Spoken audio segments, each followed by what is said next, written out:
Mes chers compatriotes, en 2020, la Côte d'Ivoire a vécu une blessure profonde à sa démocratie.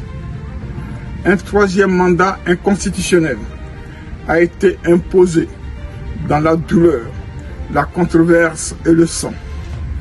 Plus de 80 Ivoiriens ont perdu la vie.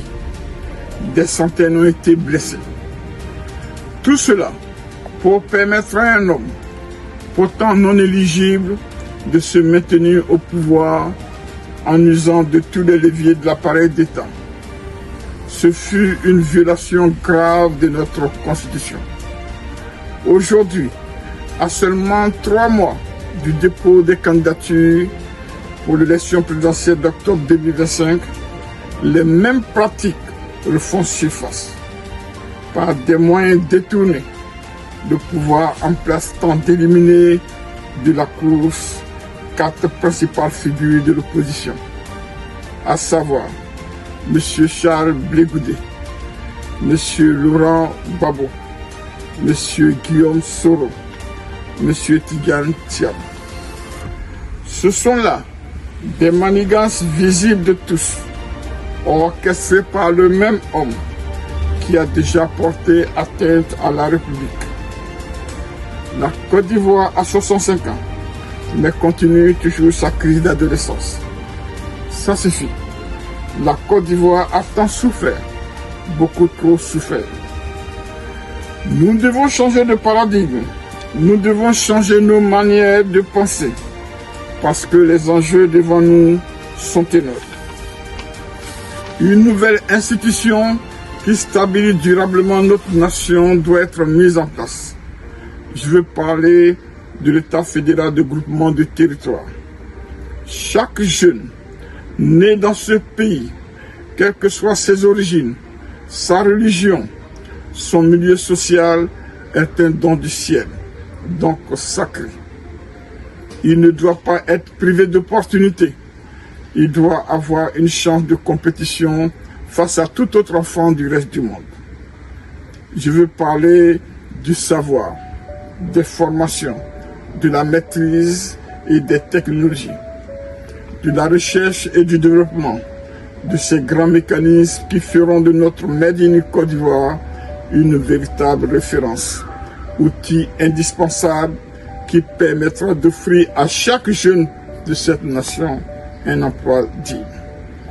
Ces réformes ne pourront être entreprises que dans une situation politique et sociale stable et sans tension, un environnement de paix.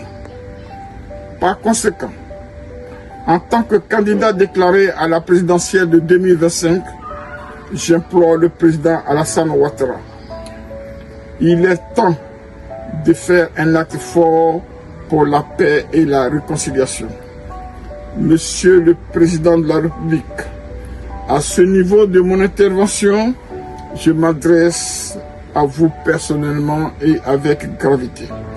Je vous demande solennellement, avec toute l'humilité qui m'anime, de faire voter sans délai une loi d'amnistie permettant à tous les leaders politiques d'être candidats. Ce n'est qu'ainsi que l'élection à venir pourra être juste, inclusive et transparente. L'échéance d'octobre 2025 doit marquer un tournant, celui d'une Côte d'Ivoire réconciliée, libre, égalitaire et tournée résolument vers la prospérité. Il faut sauver la République, car aucune République ne peut vivre dans l'injustice permanente.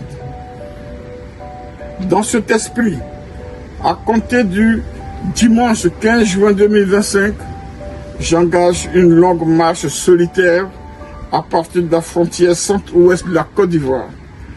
La Côte d'Ivoire profonde, cette Côte d'Ivoire martyrisée mais digne, jusqu'à la place de la République à Abidjan, pour dire non à l'exclusion politique, non à la manipulation de la loi et oui à une vraie démocratie. Cette marche, intitulée « Sauver la paix, sauver la République », est celle du peuple, celle de tous ceux qui refusent de voir mourir notre République. Que le Seigneur Tout-Puissant bénisse la Côte d'Ivoire. Merci.